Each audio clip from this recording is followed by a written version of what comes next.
கிறிஸ்துவுக்குள் அன்பானவர்களே, காதுகளினால் கேட்க வேண்டிய பரிசுத்தம்.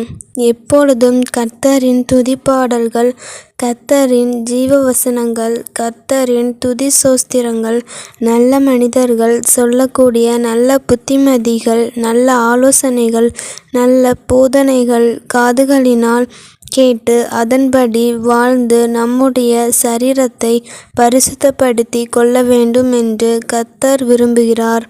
எனவே நாம் பரலோக ராஜ்யத்துக்கு பிரவேசிக்க தேவனிடத்திலிருந்து வரும் மற்றும் தேவ ஊழியக்காரர்களிடமிருந்து, தேவ பிள்ளைகளிடமிருந்து வரும் நல்ல ஆரோக்கியமான உபதேசத்தை கேட்டு அதன்படி வாழ்ந்து நம்முடைய சரீரத்திலுள்ள காதுகளை பரிசுத்தப்படுத்தி கொண்டு பரலோக ராஜ்யத்திற்கு செல்வோமாக. ஆமென். God bless you.